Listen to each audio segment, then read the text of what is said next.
A paz do Senhor, meus irmãos, passando aqui nessa tarde abençoada, para deixar uma palavra da parte do Senhor para os irmãos que irão ver este vídeo. Se encontra no livro de Mateus, capítulo de número 9, no versículo de número 11, que diz assim a palavra do Senhor. E os fariseus, vendo isso, perguntaram ao seu discípulo: por que come o vosso mestre com os publicanos e pecadores?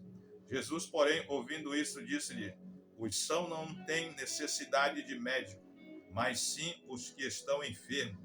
E depois, e aprendei o que significa isto: eu quero misericórdia e não sacrifício, porque eu não vim chamar o justo, mas os pecadores ao arrependimento. Aqui vem se cumprir a palavra do Senhor, que está em João 3,16, porque Deus amou o mundo de tal maneira que deu seu único Filho para todo que nele crê não pereça, mas tenha a vida eterna.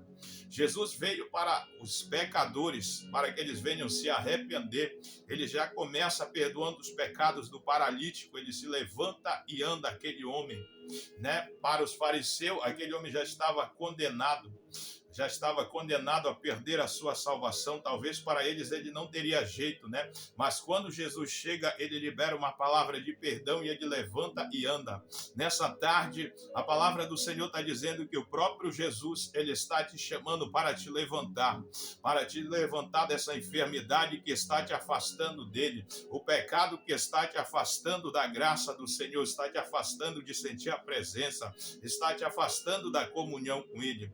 Ele veio para esses, a Bíblia está dizendo para nós, que ele diz para os fariseus, quando ele diz: porque tu se assenta com publicanos e pecadores, ele vai usar a expressão dizendo: os sãos não necessitam de médico, mas sim os que estão enfermos. Ele está dizendo: eu vim para aqueles que estão enfermos, que necessitam de mim.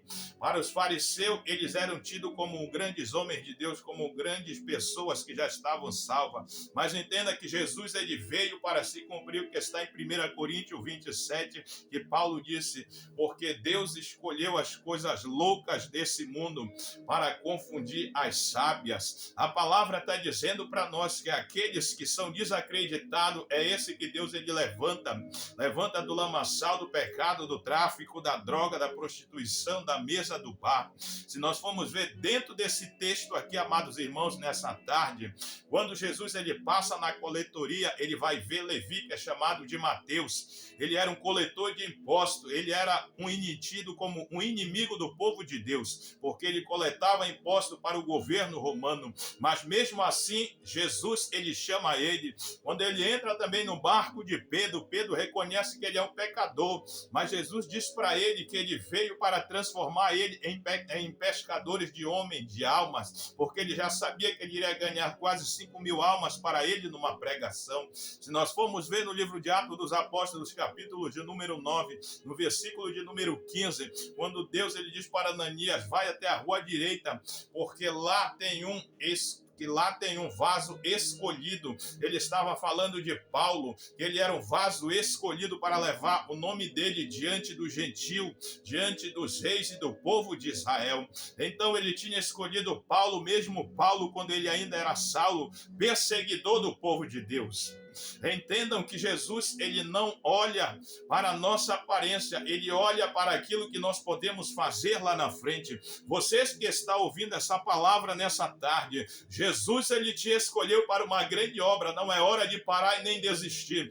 Você que está enfermo, você que não tem mais jeito na sua vida, você olha para um lado e para outro e não vê uma solução, uma saída aparentemente, você acha que não tem mais jeito. A palavra está dizendo nessa tarde que ele te escolheu, assim como ele escolheu Pedro, escolheu Mateus, escolheu Marcos, escolheu aqueles homens que eram apenas pescador, não tinham teologia, não tinham um bom estudo, não tinham uma boa palavra, mas ele escolheu aqueles homens e capacitou para a boa obra. Sabe por que Jesus está escolhendo essas pessoas? Porque já é a última hora. Ele está escolhendo homens e mulheres de coragem para pregar a verdade, anunciar o evangelho, a vinda de Cristo. Jesus está voltando, não é hora de você estar mais no mundo. Não desperdice a sua vida com as coisas do mundo, porque há uma vida eterna lhe aguardando para para todo sempre. Há uma vida eterna ao lado do Senhor Jesus. Ele te escolheu para ser um grande missionário, uma grande missionária sobre essa terra. Levante a sua cabeça e saiba que há um Jesus que te ama. Ele só não ama o teu pecado, mas ele ama você. Ele quer transformar a sua vida como ele transformou a minha e a vida daqueles 12 discípulos em grandes servos de Deus, cheio da graça e do poder do Espírito Santo. Você pode ser desprezado pela sociedade e pelo homem, mas a palavra está dizendo que ele te ama e ele te escolheu e te chamou para uma grande obra. Levanta a cabeça, você que está pensando em desistir, e saiba que você é escolhido de Deus para ser um grande pregador, um grande missionário, uma grande levita aqui sobre a face dessa terra. Assim como ele fez na vida dos 12, fez na minha, ele quer fazer na sua. Ele quer transformar a sua vida em uma grande serva e um grande servo de Deus. Receba essa palavra nessa tarde, que Jesus, ele te escolheu, mesmo sabendo que você era falho, mesmo sabendo que você era fraco. Ele te escolheu, mesmo sabendo que você tinha vários defeitos. Ele ainda está contando e ele ainda não desistiu de você. Saiba que ele te ama, está te aguardando. Jesus está voltando e quer escrever o teu nome no livro da vida. Essa palavra nessa tarde: arrependam-se, volta para Jesus e saiba que ele tem um projeto, uma linda obra na sua vida. Fiquem com essa palavra em nome do Pai, do Filho e do Espírito Santo, meus irmãos. Que Deus abençoe todos vocês que vão ver esse vídeo em nome do Senhor Jesus.